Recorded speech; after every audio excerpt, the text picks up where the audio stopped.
the story of the Kandahar giant. Yeah, let's tell the story. This story has grown into a mythology over the years.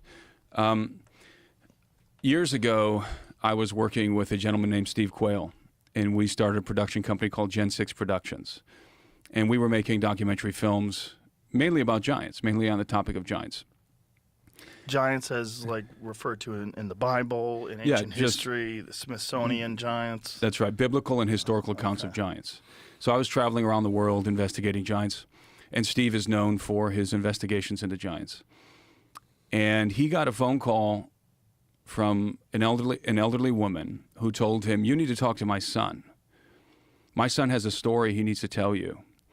And she had to convince her son to talk to Steve, and ultimately he did. And he was active duty. He was a C-130 pilot, active duty. He actually went on coast to coast with Steve. They went on coast to coast together, and he related his story, I believe, with George Norrie, him, Steve, and George. And then later on, we flew him into Bozeman, Montana to put him in our documentary film that we were making. And he wanted to be filmed in silhouette. He did not want his face out there, even though he knew that they're going to be able to mark him just by his voice. So he flies into Bozeman. We meet with him. He shows us his credentials. He was active duty C-130. And then he told us the following story, among many other things that he told us.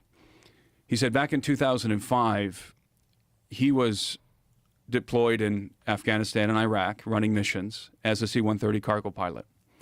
And oftentimes they would have him fly into Bagram Airfield. And these were routine missions, and so on one of these missions, he's flying into Bagram.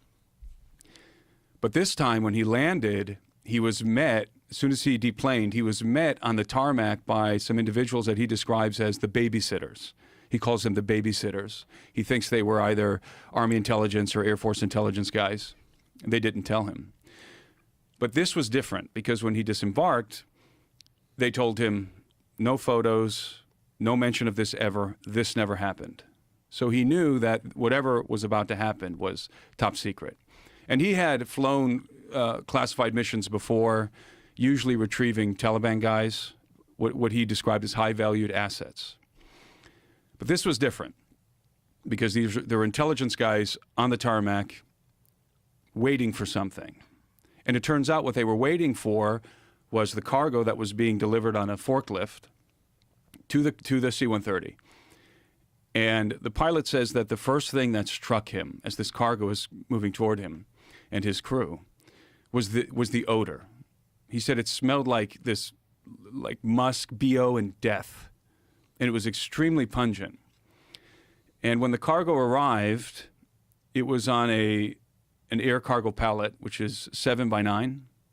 And he could see that there was a person on the pallet in the fetal position. And this individual was so large that his hands and his feet and part of his head were hanging off the pallet.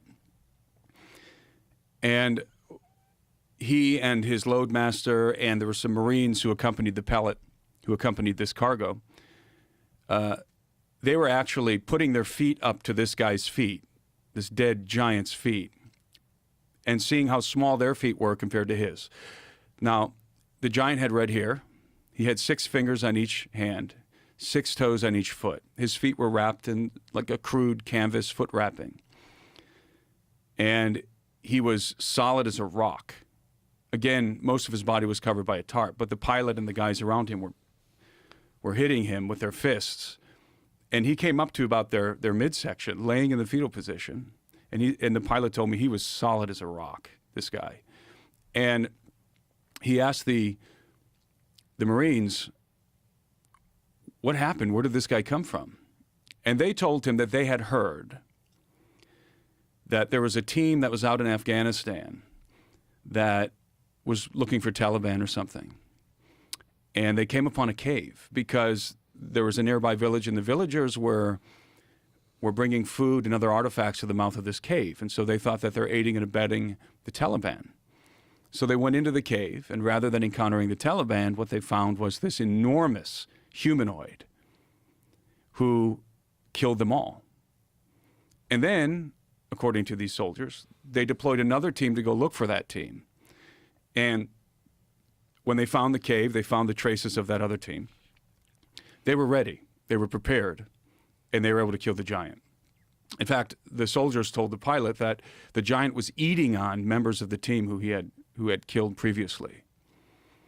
But these new guys, they took him down, and then they had a transport helicopter come in and airlift him to Bagram. Did you ever try to find records of who was there and casualties that were reported, deaths that were reported? It's very difficult. The Pentagon actually released a statement some years ago, which is bizarre to me.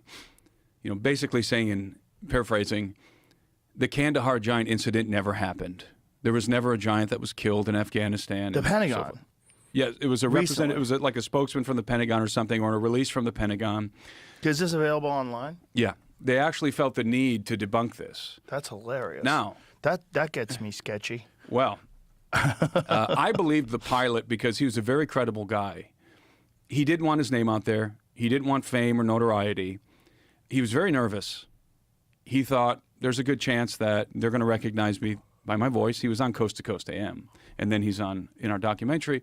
There's a good chance I'm going to get recognized, and there's going to be some reprisal. He was nervous. Now, they weighed the giant before they loaded him on the C-130, because they have to load everything that goes onto the C-130. The loadmaster weighed him. He weighed 1,100 pounds. And they estimated his height at 10 to 12 feet tall. And so they loaded him onto the C-130, and then they flew him to Qatar. And then they unloaded the cargo in Qatar. And our pilot told me he heard through the grapevine that the body ended up at Wright-Patterson Air Force Base. He said, I don't know. That's just what I heard. So this is a firsthand account from the C-130 pilot who flew the body himself from Bagram Airfield